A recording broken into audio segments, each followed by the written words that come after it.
I feel like we're on like a talk show here. We got the red chairs. And Yes. Are we rolling? Yeah. Just so I don't waste any of my good stuff off camera. Yes, like this is very talk show hostishy. Yeah. Should So we both if you cross be our the legs? host- No. This is just a me thing. sorry. You have Okay. to be professional. I do not. Yeah, fair enough. As this interview goes on, you will realize I'm not as professional as you think I am. Yeah, so you be the host and I'll be the guest. Let's Okay. just pretend I made a gigantic movie that's just crazy at the Oh, box sure, office. okay. Or we can just talk about what you're here to talk to me about. We can pretend you have a movie. What do you want your movie to be called? I don't know. Wrestling for Warriors. I mean, this is a great event that you're part of here today. Yeah. It is actually. It is. In all seriousness, yes, I joke a lot. I'm like I'm like a total goof. If anybody that knows me, everybody knows me knows I'm a goof. No, today we're here at the Shriners in Fort Pierce for a great. There's a couple different things going on here. But the main thing is Wrestling for Warriors. It's a nonprofit. It helps kids that need for things like wheelchairs or whatever. Yeah. And it's awesome because really this is what I got into the business for, and I'm glad that now I can finally get like people know who I am. Instead of when you walk in, they go, "Who are you? Are you a football player?" Like, so, no, you're Billy Gunn, which is awesome. So it lets me give back to everything that it's given me. Yeah. So Are you allowed to use the name Billy Gunn? yes, because I own it. Oh. Yeah. Okay. So how did that happen? I went and applied for the thing that says, "Do you wish to have this name?" And I go, "Yes, forever." Oh, so that's your legal name. No, it is not my legal okay. name. It's wrestling. Ooh. Huh. You're an awful host, by the way. It's what I've gone by for so long, and you can't. If WWE owns it, I cannot use it, or they send you a letter, a cease and desist letter that says stop using us, we're going to sue you. Yeah. They're not going to do that. They will if the show is big enough, but they're not. So they let it go. They let the name go. They never renewed it, and as soon as they did, my wife snatched it up quick. But when you were in TNA, there was a big issue with that. There was, because they still owned it. Because I was fresh out of WWE, so they keep it for a while just for just to have you under their thumb, still kind of a thing. Going, no, let's.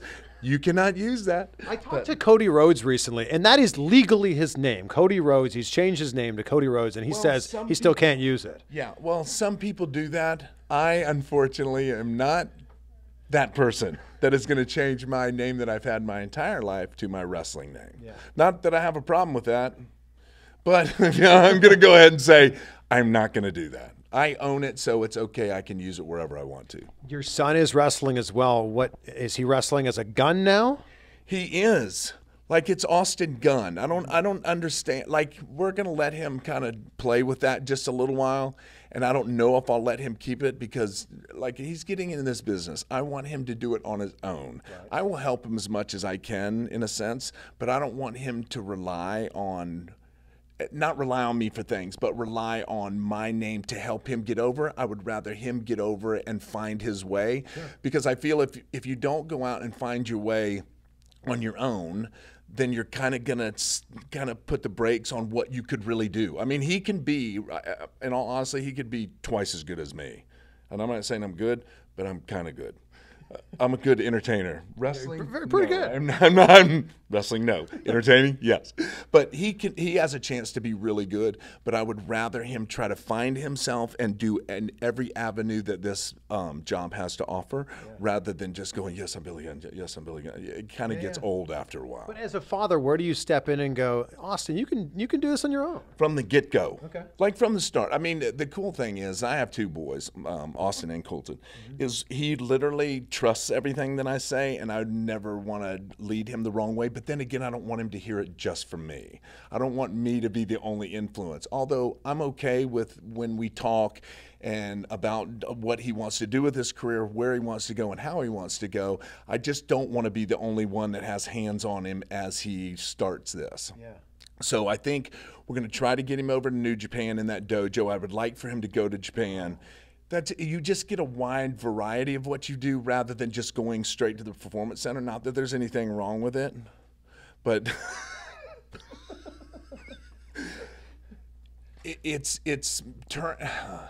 boy, I hate it. But it's turning you into what they want to turn you into, and it's okay because they're the biggest game in town. Sure. And there's nothing wrong with that, but I need him to go find him who he is first, and then he can go over there. And then a lot of people talk about the Performance Center and WWE in general as being the difference between being a wrestler and being a sports entertainer. Is that kind of what you're talking about? Yes, in a sense, but they're going to make you into a mold of what they want to make you in, because they can. Like, let's face it, that you eventually, that's where you want to be. Sure. Like, that's the holy grail, right? Yeah. And you do want to be there. And I'm not saying no to go there. And it's really his own decision. But I'm saying they're gonna do what they want to do. And I'm not saying they're gonna kind of put the brakes on what he wants to do, but it might put the brakes on, really, because he's so he's so charismatic and he's so all over the place, that they might tone that down a little bit at first. And I don't know if he knows how to handle that. Like, that's what they do with a lot of guys. I feel they bring him in, right? And the guys themselves panic a little bit because well, you hired me to do all this and you're not letting me do this. Yes, that's a sense. But we're going to let you do it later when you can kind of figure out how you can put it in with the rest of how we work. What was it like being a father raising two boys when you were on the road as much as you were? It was awful. Like, I literally just had 4 days in Georgia and missed his college graduation. So but they get it. They get it. Sure. And it's not, and I wish I could have canceled all that, but I didn't. Because it's my job. This is what I do. Yeah. And he was cool with it. Like, I said, hey, I'll do it. He goes, no, it's okay. We're just going to run through. They're just going to hand me a piece of paper. I'm going to moon everybody. And I go, no, you're not doing that. No, get out of there first. And then you do whatever you want to. No, it's hard because I know what I'm doing is going to benefit them in the long run. Sure. And I do, so they don't have to. Unfortunately, I did not dodge that bullet with Austin. But it's okay. It's okay. As long as they got college degrees, I didn't care what they did. Like, that was number one. So now he's graduated. My other one graduated. So I'm good. Like, they have college degrees. Like, I don't have one. Wash your hands. Paper that said, yes, we'll accept you. And that was about it. The school of hard knocks. That's what you did. Yes. I earned my living on my back. Wow. That didn't sound right. No. Yeah, that didn't sound PG at all. Like, no, not like that. I'm like, yes, we get it. It's wrestling talk, not other talk. Are you still taking a lot of bookings? I am. Like, people, like, that's the most surprising thing. People still want to see me. Like, that's surprising. It is a little bit, because I'm literally booked from now until the end of the year every weekend, 3 days a weekend. I'm going to Australia for 2 weeks, back to Europe for 4 days. I just came back from 6 days. So as much as I would like to kind of have for time, but I am having fun. So that's the main thing. As long as I can still do this and not be one of those old timers that you see that just can't barely walk, and then they just walk around the ring and don't really do anything, and they're very depressing. Yeah, I'm not that. Well, you're also still in, like, incredible shape. I work hard at that because I'm still a touch egotistical, and I realize, hey, nobody wants to see a fat, out of shape guy with lips on little bitty shorts. And I refuse to go to and like wear anything else. Like, my partner wore clothes for 20 years, so I just can't go that route. So as long as I can still do it and I feel good, I'm good. We recently saw you back in WWE for Raw 25. Yes. What was it like being back there? Awesome. Is that the right answer? Yes, it was awesome. Yeah, it's good. It's kind of a good feel-good moment to go back. It's really about helping the talent that they have now give them a little bit of boost. But mostly it's just because people that come to those shows are usually sitting with their kids. So they tell their kids, hey, this is what I grew up on, and seeing all the craziness. Well, at least I was crazy. And seeing all this is what I grew up on watching, and now you get this, and now it's a chance for me to show you in person who I grew up watching. Was it just me as an audience member, or did the DX segment get really rushed? Well, you're looking at the end of the show, so they're trying to go back and forth between two buildings. We're in the Manhattan Center, and of course, everybody says they were getting mad. But how do you spread all that out? It's the 25th anniversary. You want to go back to the place where you went, but you can't have all the talent there. I don't know if you've ever been there. It's a little. Like we were lucky just to have us there. It was rushed a little bit, but it's the end of the show, and you're trying to shove 200 talents into a 3-hour show. Yeah. So yeah, it's a little rugged. Was there any animosity after that company let you go? No, I don't know. I get it. The first time I've been hired and fired 4 times. So the first time I was a little, yes, I do, because I understand it now. I don't hold grudges. I get it. Like, they're not there to be my friends and pay me for no reason at all. If you have nothing for me or can't use me, I got to get rid of you. Doesn't mean I don't like you. I'm just not going to pay you. So, yeah, the first time I was a little rough and kind of just went, well, I'm way too good for this. So I went on the shoot interview trail and buried everybody I could. And then when I stopped long enough and realized, no, it's you, dummy. Don't blame everybody else. But it's what happens up there. If they have something for you, that's fine. If they don't, you got to go. Yeah. Like, we don't like it. It's not like I want to know that you mean this big company and you've got nothing for me. I'm pretty good. Like, sometimes I think I'm better than I actually am, and can you really use me? But understand that I'm 54 years old. I want to go back right now and wrestle with these guys. But yeah, you're 54. Did you have a moment with Hunter where you're like, hey, I didn't really mean any of that stuff I said? Yeah. Oh, of course I did. Because it was mostly for me, because a lot of it was in my recovery program from being an addict. So a lot of that came from that. And I don't blame it on that at all, because all my actions and everything I did were me. But it's more or less so I don't feel guilt. Like, I felt bad about saying all those things because it had, everything I said was not true. So I just wanted to clear the air. Like, if I do something to you, I feel bad about it. I come back and apologize. You can take it or you don't have to take it. Sure. It's okay. And it's not selfish. It's just to help me and to stay where I need to stay safe. Yeah. And I've been safe for 8 years, so I'm good. And Road Dogg's working behind the scenes. Is that something you'd want to do? No. He's so brilliant at that stuff. I mean, he's so smart. And he has patience for that. I do not have patience at all. I can do a little bit of that, but it just wears on me too much. And I don't want to go out doing that. I mean, would I at one time? I'd like to go back to the Performance Center and coach. I love to coach. I mean, I do now at the Dudley's School in Kissimmee. I co-train there once a week, and I love it. It gets my coaching fix out, because that's my thing. And eventually I'll get into that a little bit more and kind of make that a little bit bigger. Did you know when they were going to pair you up with Road Dogg that you guys were going to have something special? Because before that, you were with Honky Tonk Man. Yes. Yeah, no, I knew that wasn't going to be special and hopefully wasn't going to last long. But when me and Brian got put together, no, to answer your question, we didn't have a clue how we were going to gel. I mean, we were wrestling each other in opening matches about 4 minutes. I mean, me and him used to talk because they'd never say nothing to us because they didn't care. So we would literally, between the two of us, who can ever go out and get the biggest pop usually wins. And we were so bad about it. It's like, if Brian's pop was bigger than mine, I'd literally walk to the ring and stick my hand between my legs and let him beat me with his finish. Like, that's how much we didn't care. Like, and then they put us together, and kind of luckily together we gelled a little bit, and we started just going, hey, they're firing us anyway. You get a live mic, and he's probably one of the most underrated talkers there is anyway. So, and he can just rattle on. So he finally comes up with some stuff. He just rattles on about stuff, and I just walk around and be a sidekick. and it just worked. I mean, people bought into it, and they dug it, which was, good for us.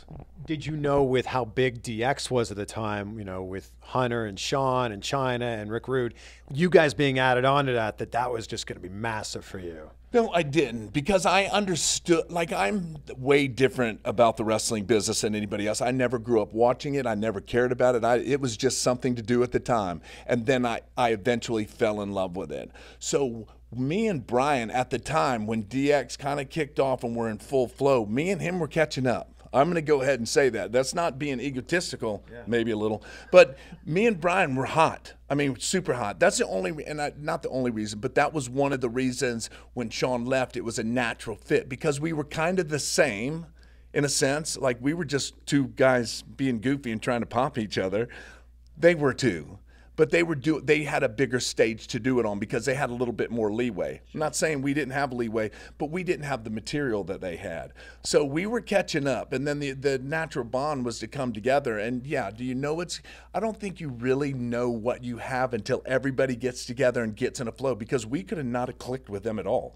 There's some guys that you just can't click with no matter how funny the stuff is or how much you do it. You just go, okay, this is like pulling teeth. I got to get out. But luckily we all made it work because we all knew our spots. Me and Brian were just the guys to go, hey, beat us up for a little while. We're going to go out there and have fun. If you guys want to join, that's fine. And then you have a leader and everybody knows their positioning. So nobody was ever like, I would never fight to be the leader. Or Brian would never fight to be the leader. We knew who our leader was, and not in a sense of where we were going. But everybody had their spots. Everybody knew their positioning. So once you have that and everybody understands that and we're not all trying to buck for the same positioning, it's magic. It's magic. Do you still get a cut of the DX merch even though you're not working with the company? I do. That's big. I do. It is. Like anything that has my name that I own on it. Yeah, I get a little bit.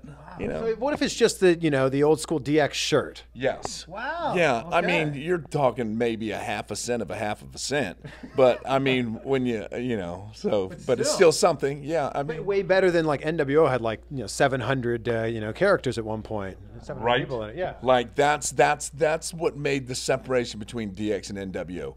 NWO, if they would have just kept them how they were at first, would have been awesome. But damn, within a month, they had 57 people. Like, I'm like, holy crap. Like, everybody is NWO. And we only kept the guys that we had. Yeah, they changed a little bit through the time. But once we got there, that was it. That's we kept there because they kept wanting to put people in there. And we went, no. No, because it'll ruin the flow. Why do that? I'm not saying that was for them, but that was that company, and that's what they wanted to do. They had something hot, so everybody wanted to be in it, and everybody was Chiefs and no Indians, so all the Chiefs just got together and said, look, I got an NWO shirt. I'm NWO now. What do you think is more likely, you and Brian going into the hall or DX going into the hall? What's going to happen first? Because obviously everyone's going to go in. Oh, that's a good question. I'm gonna say that like me and Brian will go because I don't think DX will go until Hunter goes. So I have no earthly idea when he's gonna go. So when he finally goes, I think they'll put me and Brian in strictly as tag stuff, and then it'll be a few years, and then they'll induct Hunter. And when they induct Hunter, the next year it'll be the DX thing. Is Hunter ever going to retire? Like, he still works at such a a high level. He should. He's not very good. No, we're shooting again here. No, we're not. I'm just kidding. Yeah, no, because he's luckily he's owns the company pretty much next to Vince, and he can pick and choose, and he picks and chooses very well when to show up and when to do his stuff and when. So that is like, unlike us, we do it every single weekend, but then again, we're not young, right? And he isn't either, but yeah, he is still very good at what he does, and he's still a huge draw. So it's not like I want to see him all the time anyway. I know he's running the company. I want to see him on as a special attraction, kind of like an Andre or a Big Show or something. Have you ever listened to the lyrics of the Ass Man song before? Yes, I have. So, but not for like the longest time. Like I just heard it and it fit. Like I heard, a couple things, but it would just, as long as it made me move and made me feel something, I'm cool with it. And then I actually saw, this is hilarious. I saw a professor at some college broke down that entire song. Like he broke it down as like it is the funniest thing I've ever seen in my life. But then I went, well, maybe I should listen to what the song says. And then I'm listening to those poking them and sticking them and So I went, There's some questionable things that you enjoy doing. Yeah. That should have been mine and Chuck's song. Yeah. Where do you think that Billy and Chuck's wedding rates in the great all-time WWE weddings? Number one. Well, come on. Like, it's like anybody can marry a chick. Come on. Like, come on. Like, I was going to marry a dude. Yeah. Like, he's my friend, too. Like, we're good friends. That wedding had it all. You had Eric Bischoff there. You know, you had the whole controversy around it. So different than just a guy and a girl. I mean, come on. What did you think when they first pitched you that idea? You know, in all actuality, it was a challenge. At that point in my career, doing that kind of character is very challenging. One, yeah, could we do it? Sure we could. Would we be all in on it was one problem. Two, because we're, just in case anybody wondered, I'm not actually gay. I'm married to this lovely lady that just walked in. There she is. Hello. What's her name? So, Paula. This is my wife, Paula. So, it was more challenging because now they're challenging me and Chuck to get this over. First, it was just supposed to be we were like the male model kind of deal where all the girls get everything. They get makeup people, they get hair people, they get calendar stuff. So me and Chuck went, well, why can't we have that? So we got our own stylist. And then, like, once we kind of got in the flow a little bit, Vince went, well, I know what we can do. Why don't they just marry each other? I'm like, because that's not the storyline. Like, that's not it. And then it just went from one thing to, it's the same thing up there. Everything goes from one thing to another, and then that works, and you go, well, let's just go this much further and this much further. But it made like massive headlines, especially at the time when it was happening. Yes, because it's never happened, and they just wanted somebody in WWE to come out and go, I'm gay. And it just happened to be the two non-gayest people in the company that happened to do it. But yeah, the minute we did that, like I wrestled Rey Mysterio, me and Rey have a match. Rey leaves, Chuck comes out and proposes to me. So as soon as that happened, I'm not kidding you, an hour later, I couldn't go home. Me and Chuck couldn't go home. Vince gave us his credit card. We had to go into the city and go buy a bunch of clothes because we were on Good Morning America, Howard Stern, ESPN. Like, the funniest thing is Time Magazine. Like, that's the president's magazine. I don't know if anybody knows that, but that's the president, because Chuck told me that. He called me and goes, you're not going to believe this. And I went, what? He goes, we're in the president's magazine. I went, what magazine would that be? He goes, Time Magazine. Look on the back page. Picture me and you. That was the greatest thing ever. But it was really just about, can we do the character? Can we get in the character? Can we make people buy into it? Once they got past the, oh my God, this is unbelievable, and realized, oh, that's right, I'm watching wrestlers where they have characters, they bought. They went all in. And it was a lot of fun, and we actually did it, which is better than, that's saying a lot. Yeah, you guys definitely did it. And it'd be so different if you did it in 2018, I think. Yeah, I don't, because it wouldn't be as special. I mean, not special is not the word. It wouldn't be as surprising. Yeah. Because so much diversity, and everybody, we have transgender bathrooms, and we have all this other stuff. So it's like, oh, you're like, nowadays, you're gay. Oh, that's awesome. Yeah. It's not like it's not that big of a deal, right? But then when we did that, yeah, it was still kind of that way, but it was still behind the door kind of thing. So when you do that, like when we did that, wrestling became instantly like real, because I got so much stuff that just said, I knew you were gay. I knew it the entire time you worked here. like that's how much they bit into it. Like, everybody just went, hey, I love it, and I always knew you were. I'm glad you could finally come out. Thank you for that. I just want to say that you're awesome. This has been such a pleasure chatting with you. Man, I look forward to seeing you in the ring tonight. Well, let's just stick with this right now. Wait until you see me out there before you go doing all that. Maybe film it, but just go, ooh, maybe not this. No, we're doing this for a good cause. So it's going to be, we're going to go there. It's a charity thing. Yeah. So it's not really they're not going to know wrestling moves. So we're going to go out there and have some fun. Nice. We're going to go out there and entertain, and I'm just going to do my thing, and just hopefully everybody will be into it. Such a pleasure. Thanks, man. Thank you so much, Billy. You're awesome. Thanks. All right, thank you guys for checking out my interview with the one Billy Gunn, Mr. Ass himself, as we drive back from where we did the interview with that great event, Wrestling for Warriors in Fort Pierce, driving 2 hours back to Miami. And this is Tropical Storm Alberto, or at least what we're getting here in Florida. Billy Gunn, one of the nicest, funniest guys in the industry. Like, I didn't know what to expect from him, but from the second we walked into that room with those very uncomfortable red chairs, he was a super nice guy, and I'm so glad to hear that he's buried the hatchet with Triple H. I think it's just a matter of like a year, 2, 3 till he's in the Hall of Fame there with Road Dogg. Also, his son was in the room, Austin Gunn. We did an interview with him, which I'll be posting very shortly. So, as always, please subscribe below, and many more interviews to come. But we got to focus on this tropical storm here.